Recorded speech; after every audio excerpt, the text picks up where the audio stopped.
এটা cinema hall বুলি ক'ব লাগিব এই মুহূৰ্তত আজি পুনৰ প্ৰাণ পাই উঠিছে জুবিন দাৰ শেষৰখন বোলছবি ৰৈ ৰৈ বিনালে দ্বাৰা কি ক'ব?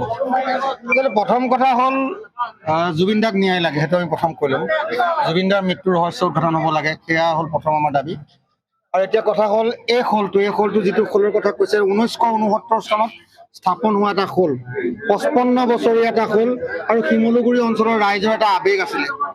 এটা কাৰিকৰী অসুবিধাৰ কাৰণে খোলটো বন্ধ আছিলে, প্ৰায় 6 বছৰ 7 বছৰমান বন্ধ হৈ থাকিলে লকডাউনৰ সময়ৰ পৰা। তাৰপিছত ৰাইজে বিচাৰি আছিলে যে শিমলুগুৰি সম্পদটো মুকলি হ'ব লাগে আৰু হোৱা নাছিলে, কিন্তু ৰৈ ৰৈ বিনালে এনেকুৱা এটা যাদু যে এই খোলটো পুনৰ মুকলি হ'ল।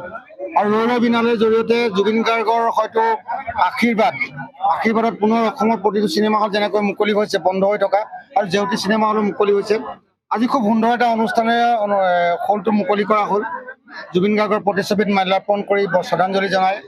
যিহেতু যে লাচিত দিৱস আছিলে তাতো তেখেতসকলে হল কৰ্তৃপক্ষই শ্ৰদ্ধাঞ্জলি জ্ঞাপন কৰিছে। 4গৰাকী শিল্পী জুবিন গাৰ্গ, দীপক শৰ্মা, সৈয়দ ছাদুল্লাহ আৰু ধৰ্মেন্দ্ৰ, তেওঁলোকলৈ শ্ৰদ্ধাঞ্জলি জনোৱা হ'ল। তাৰপিছত মায়াবানী গীতেৰে সুন্দৰকৈ আৰম্ভ কৰা হ'ল। হলটো যিহেতু এটা পুৰণি হল, এতিয়াও অত্যাধুনিক হ'বলৈ বাকী আছে।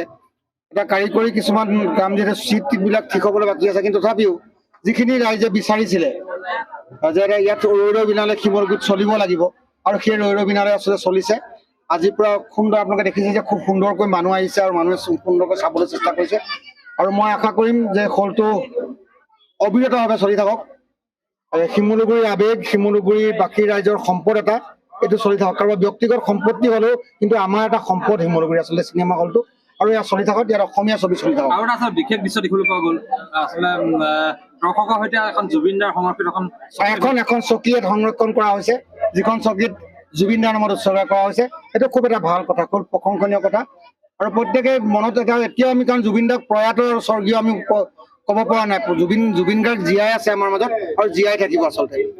সেইকাৰণে জেউতি খোল কৰ্তৃপক্ষক আমি আন্তৰিক কৃতজ্ঞতা আৰু ধন্যবাদ জ্ঞাপন কৰিছোঁ, তেখেতসকলে শিমলুগুৰিত পুনৰ জেউতি খোলটো মুকলি কৰাৰ কাৰণে। জেউতি চিনেমা হল শিমলুগুৰি, জুবিন দাৰ শেষৰখন বোলছবি ৰৈ ৰৈ বিনালে যেন পুনৰ প্ৰাণ দিলে আপোনালোকৰ জেউতি চিনেমা হলক কি ক'ব?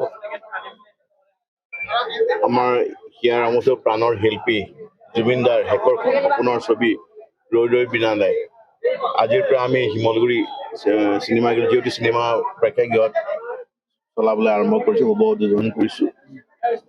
তেখেতৰ ছবিৰে যে আমি যে আকৌ যে বন্ধ হৈ থকা চিনেমা ছবিগৃহটো আকৌ আমি চলাব পাৰিছোঁ, নথৈ আনন্দিত হৈছোঁ। তাৰোপৰি দেউতাই আমাক দি থৈ যোৱা ছবিগৃহটো আমি বহুত মানে লছ খাইও কৰিও আমি চলাব পৰা নাছিলোঁ, কিন্তু তেখেতৰ ছবিয়ে আকৌ পুনৰবাৰ মানে আমাক চলাবৰ কাৰণে মানে বাধ্য কৰোৱা ৰাইজৰ দৰ্শকৰ সঁহাৰিও সেই কথাটো মই কৈছোঁ। দৰ্শকৰ সঁহাৰি মানে তেওঁলোকেও বহুত মানে আমাক কৰিলে যে আমাক ত্ৰিপাল পাৰি দিয়ক, আমি তেনেকৈ বহি যাম জুবিন দাৰ শেষৰখন ছবি ৰৈ ৰৈ বিনালে। গতিকে তেনেকৈ যেতিয়া তেওঁলোকে আমাক সকলোৱে আমিও মানে বাধ্য হ'লোঁ খুলিবৰ কাৰণে।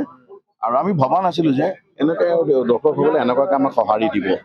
আজি প্ৰথম দিনাই দৰ্শকে যি ধৰণে আমাক মানে মৰম কৰিছে বা তেওঁলোকে সঁহাৰি দিছে, আমি নথৈ আনন্দিত হৈছোঁ, আৰু তাৰ বাবে সকলো শিমলুগুৰি ৰাইজক আমি ধন্যবাদ জ্ঞাপন কৰিছোঁ। আজি আপোনালোকৰ যি আৰম্ভণি হৈছে, আজি জুবিন দাৰ শ্ৰদ্ধাঞ্জলি অনুষ্ঠিত হৈছে, কিদৰে আচলতে আয়োজন কৰা হৈছে?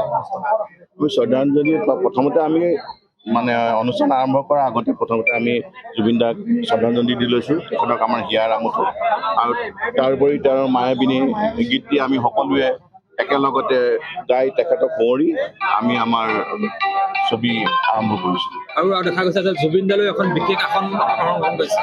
হয় আমি এটা অনুভৱ কৰিছোঁ যে জুবিন দাই যাতে আমাৰ লগতে চিনেমাখন চাই আছে, সেইটো আমি এটা মানে কৰিছোঁ। তেখেতৰ চকীখন লগত গৈ আমি যেতিয়া চিনেমাখন উপভোগ কৰিছোঁ, আমাৰ এনেকুৱা লাগিছে যে জুবিন দাও আমাৰ লগতে বহি যেন ছবিখন উপভোগ কৰি আছে।